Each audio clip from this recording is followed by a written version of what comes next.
Hey, what's up, Well, making a video, first time in a while. I've changed venue because I'm doing laundry. Don't really get a lot of opportunities, but I want to talk about a couple of things. I don't know how I'm looking in this video, but I guess we'll find out. One thing I don't know if I've ever shown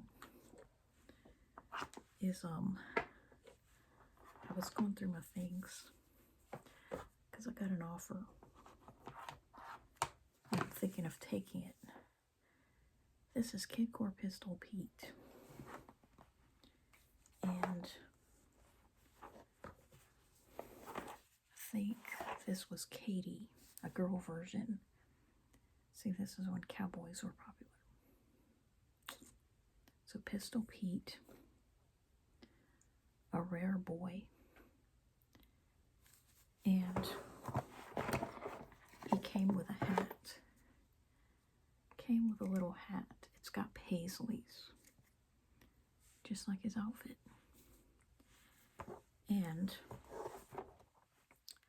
I've received an offer for another one. See, there's Max and Marie. But what made him special,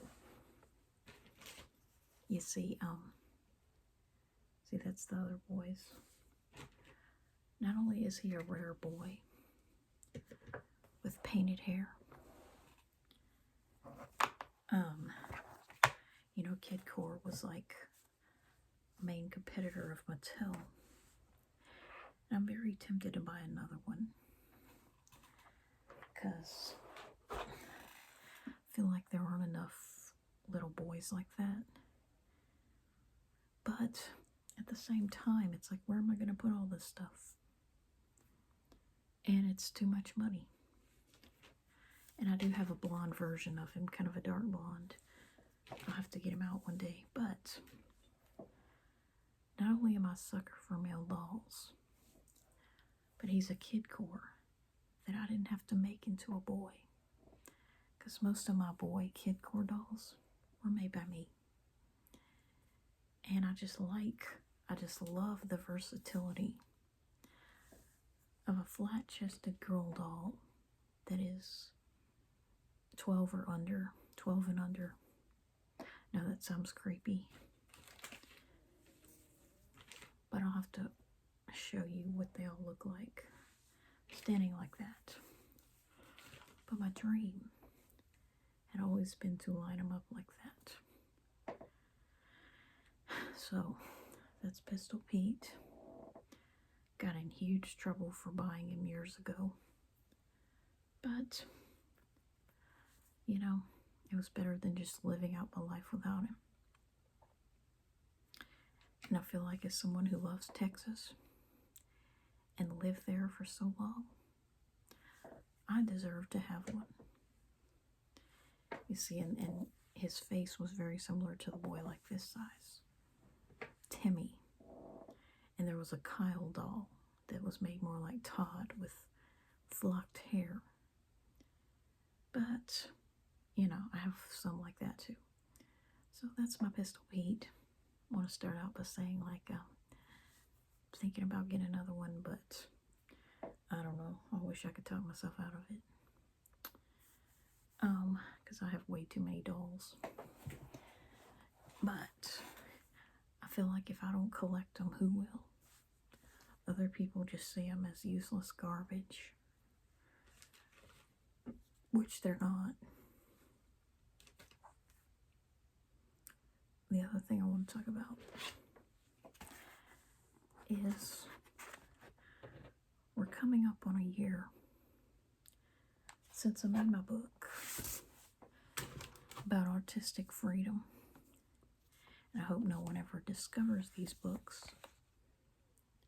But before I put this one in a hiding place, I want to show it. I don't want you to see my real name, but I give it like a rhyming title most of the time, or something like that. Susie and her brothers need their mother. And what I do is kind of like these people that have been telling me that I'm wrong for the past 5.5 years or 6. I draw my own little versions of the characters, and I make these cute little mini books that probably don't make a lot of sense to most people. They would never make a good episode. And sometimes the characters that I put together have no reason to ever appear in a crossover. You know, unlike the Thornberrys, I mean, there was no common link at all between the Rugrats and Sophia the First. None.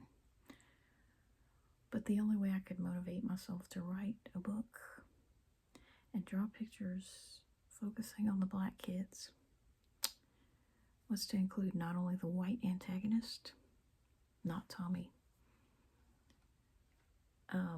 but Sticky, you know, and make them into witches and wizards, but also to include my favorite character and have him vomiting. So that's what I want to talk about. My books, before I put them away. How I don't get why when I post them on DeviantArt, my pictures don't get any likes. I don't get that. I mean, what's not to love about an antagonist vomiting? Seriously. So, that's Pistol Pete. And there's my books. And not really much else to say other than I haven't made a video in a while, because I just don't get those opportunities. And this is the kind of clothing that I want to wear, not cartoons. And the only relevance they can really have in my life is just that, making little books, drawing pictures of them doing the things I want to see them do, like vomit, and to a lesser extent poop, you know, but that's harder to work in. Because, I mean, you can only be so graphic. And I'd prefer no one read the dialogue, because the pictures are embarrassing enough. But yeah, I want to say that is what I like. That's the only relevance they can have in my life. You know, they're not as pretty as a lot of these dolls. And I don't want to wear any clothing with them. So who really gives a Ford truck missing 5 letters and a space in the middle? If I get certain facts wrong, even if you could get them wrong, who really gives a Ford truck? Seriously. If I believe something that others can't accept about the characters. You know, because, I mean, that's about all they're worth to me. You know, is what I can do with them, not what I can watch them do on TV. I mean, I honestly could not care less. I could not care less who is hurt by what I believe and why. Could not care less why someone can't accept it. Could not care less. You know, if it embarrasses the voice actors, you know, to the point of never wanting to do voice work again. Which could explain Cedric's absence relative to the early seasons, beginning in 2015-ish, until the show discontinued 3 years later. You know, couldn't care less what it does to the people behind the scenes for me to know and believe what I do, or expose them. Couldn't care less, you know, because I feel like the truth deserves to be out there. And I just can't look at the show the same way, knowing what I know. And so that's the only value that they have, is a few ridiculous books where I get to make them whatever I want them to be, you know? If I want to believe that Angelica might as well be a witch flying on a broom, right up there with Cedric the Sorcerer. And I want Sticky to be like a little boy villain, because there aren't a lot of villains with little boy voices or women giving them such voices, you know? That's why I like Sticky and Josh and Timmy McNulty. So I feel like, you know, that's about the only value they really have to me. You know, little books, little stories. They're just images on a page that may as well be my creation at this point, which I do have some characters like that are 100% mine, 0% of what was on the show. And, you know, if it wouldn't be so embarrassing, I'd do more with them. You know, but as it is, I don't want people reading the dialogue. But yeah, I'm going to know what I know and believe what I believe. And it's more, like I've said before, it's more about what they don't show in Rugrats and Sophia the First. It's more about how we never see anyone use the toilet and demonstrate how they do it. It's more about, you know, how we never see the inside of Angelica's undergarments.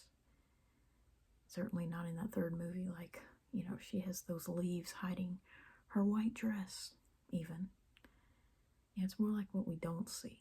You know, we never even see Cedric's hands, let alone his feet, or his undergarments, or his toilet, or whether or not he uses toilet paper. Because, I mean, let's face it, the cartoon's supposed to be a time when they didn't have it. You know, an outdated medieval type world, or Renaissance, or whatever. So, you know, it's more what they don't show in these shows than anything that helps justify what I believe. And, you know, this thing about it being Tommy, as I've stated before, that doesn't make any sense. Doesn't make one bit of sense. Because to even expect Tommy to use a toilet as a 1-year-old male would be child abuse in my mind. And a 1-year-old does not feel ashamed in front of an adult. I don't care what anyone says. That doesn't make any sense. And most importantly, they're not conjoined twins sharing a butthole. So it's irrelevant. You know, that's a stupid argument.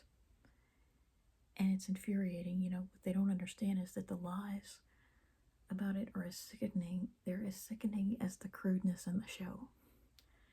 You know, the show is bad enough, but then the lies protecting it are even worse.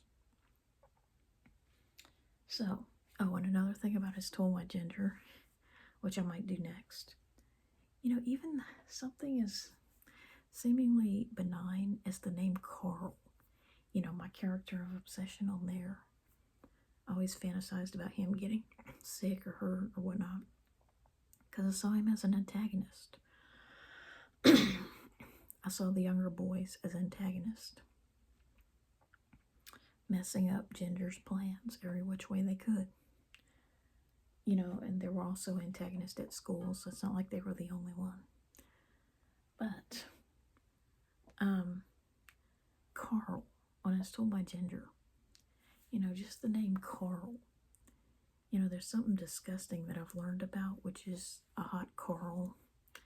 It's a slang for something disgusting. An adult thing, something sexual. Giving someone a hot Carl, which no, I've never had one or done one. And I don't think my parents ever have.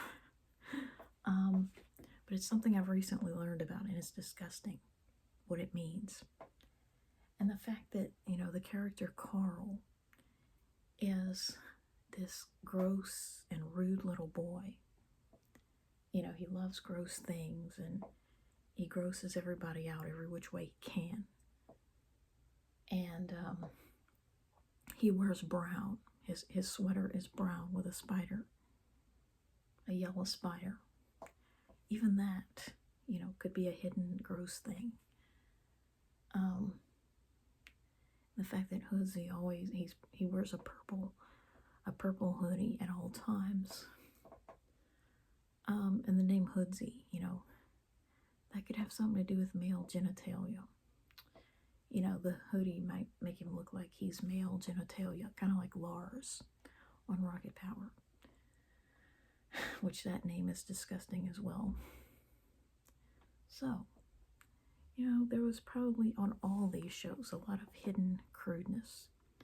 You know, the fact that my favorite character in Sophia the First has such a long nose. And I always feel like I'm not drawing his nose big enough. And that I'm not drawing Sophia's nose small enough.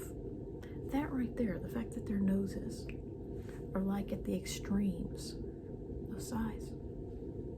Extreme ends of the spectrum. His is huge, hers is tiny, almost microscopic. Even that has a hidden adult meaning. Almost like their noses represent another part of their bodies, symbolically. And how most people are somewhere in between, if you know what I mean. And the fact that a lot of other male characters have huge noses might have a secret adult meaning, especially with big eyeballs. So I feel like cartoons were full of subliminal nastiness. And for anyone to defend them or say that I'm wrong and I don't have the right to make them as useful as they can be in my life, such as drawings like mine, it's just ridiculous. And I hate them with every fiber of my being. And we'll go ahead and post this video and decide whether or not to get another Pete.